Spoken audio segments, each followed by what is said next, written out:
So hello everyone people, welcome back to my our brand new video. আজকে তোমাদের সাথে আমি একটা চ্যালেঞ্জ ভিডিও শেয়ার করতে যাচ্ছি, যেখানে কিনা আমি 100 টাকা দিয়ে আজকে সারাটা দিন সার্ভাইভ করব। তো দেখা যাক আজকে সারাটা দিনের সম্পূর্ণ খরচ। সেখানে রয়েছে সকালের নাস্তা, দুপুরের খাবার, বিকালের ডিনার এবং সাথে টুকটাক হালকা পাতলা নাস্তা। তো এইসব কিছু এই 100 টাকা দিয়ে কমপ্লিট করতে পারি কি পারি না। So let's do it brother.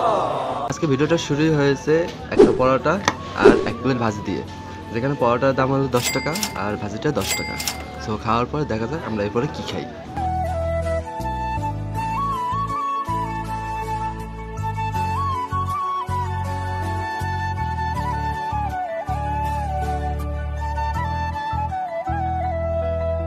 সকালে নাস্তা শেষে আমাদের কাছে আছে 70 টাকা।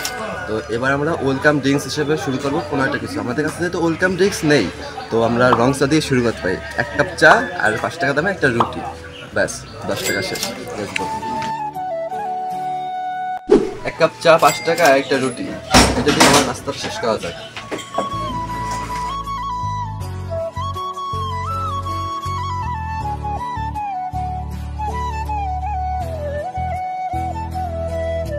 আমরা হলাম চা লাভার, আর সারাদিন যদি একটা চা না খাই তাহলে শরীরের ভিতরে কেমন কেমন জানি করে। আজকে আমরা সকালে খেয়েছি একটা পরোটা এবং 1 প্লেট ভাজি, যেখানে গিয়েছে কিনা আমাদের 20 টাকা।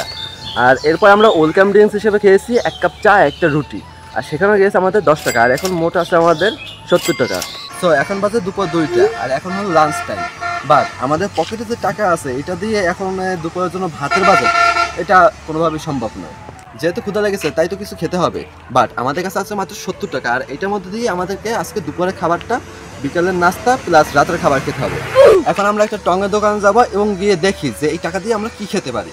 সো আমরা এখন খাবার খেতে আসছি, বাট এখানে কোনো দোকান পাকা খোলা নেই। আছে একটা চার দোকান, বাট ও জায়গায় এরকম তেমন কিছু খাবার নাই। তো সামনে একটা আছে সিঙ্গারা দোকান, তো দেখা যাক যে কি আছে। আমরা এখন আসছি সিঙ্গারা খাওয়ার জন্য। একটা পিস সিঙ্গারা 5 টাকা করে, যেহেতু 4টা সিঙ্গারা নিচ্ছি তো 4 পয়সা 20 টাকা। তো এরপর আমাদের যে টাকা রয়েছে ওইটা দিয়ে আমরা বিকালের নাস্তা প্লাস রাতের খাবারটা চালাই যাবো। দেখা যাক যে চ্যালেঞ্জটা কমপ্লিট করতে পারি কিনা আমরা। রিয়েলি 100 টাকা দিয়ে সার্ভাইভ করা অনেকটাই কষ্টকর, বাট আমাদের কাছে এখনো 50 টাকা বেঁচে রয়েছে। তো আমরা এখন হিসাব নিকাশ করবো যে আজকে আমাদের কত টাকা খরচ হলো এবং কত টাকা বেঁচে গেল। আজকে আমরা সর্বপ্রথমে খেয়েছি একটা পরোটা আর 1 প্লেট ভাজি, দাম নিয়েছিল 20 টাকা। এরপর আমরা গিয়েছিলাম চায়ের দোকানে, সেখান থেকে 1 কাপ চা আর একটা রুটি, জায়গায় গিয়েছিল মনে হয় 10 টাকা মতো, মোটমাট হলো 30 টাকা। বাকি থাকে 20 টাকা। 20 টাকা দিয়ে আমরা দুপুরের লাঞ্চটা সেরে ফেলি। আমরা দুপুরের লাঞ্চ হিসেবে 4টা সিঙ্গারা খেয়েছি, প্রত্যেকটা পিসের দাম ছিল মাত্র 5 টাকা।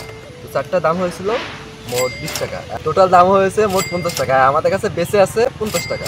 এরপর আমরা এই 50 টাকা দিয়ে চিন্তা ভাবনা করেছি 20 টাকার বিকালের নাস্তা করবো, আর 30 টাকা দিয়ে দেখি রাত্রে কোনো কিছু খাওয়া যায় কিনা।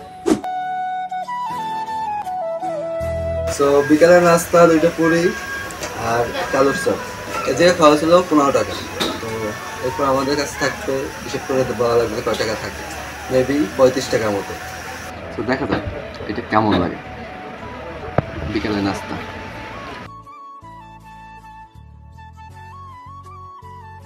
তো আজকে অলমোস্ট ভিডিওটা প্রায় শেষ, আর আমরা রাত্রে খাবার জন্য নিয়েছি 2 প্যাকেট নুডলস আর একটা ডিম। বাট আমরা কিন্তু 95 টাকার মধ্যে আজকে খাবারগুলো শেষ করতে পেরেছি। আর এরপর খাবো এই নুডলস আর একটা ডিম আনছি এইটা। সো এখন রান্না করা যাক। আমাদের খাবারটা কিন্তু রেডি।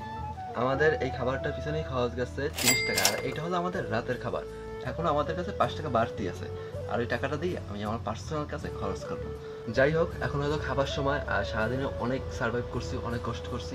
বাট আমি এইটা বলতে চাই যে 100 টাকা দিয়ে বর্তমান বাজারে কোনোভাবেই ভালোভাবে বেঁচে থাকা সম্ভব নয়। নির্ঘাত মারা পড়বে 100 টাকায় খাবারে। যেহেতু এখন খাবার সময়, আর এখন কথা না বাড়াই, খাবারটা আগে শেষ করি। খাবারটা কিন্তু আসলে অনেক মজার ছিল, আর সারাদিনে কিন্তু কোনো ধরনের ভারী খাবার খাইনি। এইটা হলো আমাদের ভারী খাবার, এই যে তোমরা দেখতে পাচ্ছ এটা খাচ্ছি। সো ইয়াপ গাইস, আজকের মতো ভিডিওটা এই পর্যন্ত। যদি আজকে এই ভিডিওটা তোমাদের কাছে ভালো লেগে থাকে তাহলে চ্যানেলটাকে সাবস্ক্রাইব করে ভিডিওতে একটা লাইক করে দেবে। তো দেখা হচ্ছে নেক্সট ভিডিওতে। ততক্ষণ পর্যন্ত তোমরা ভালো থাকো, সুস্থ থাকো, নিজে এবং পরিবারের খেয়াল রাখো। আল্লাহ হাফেজ।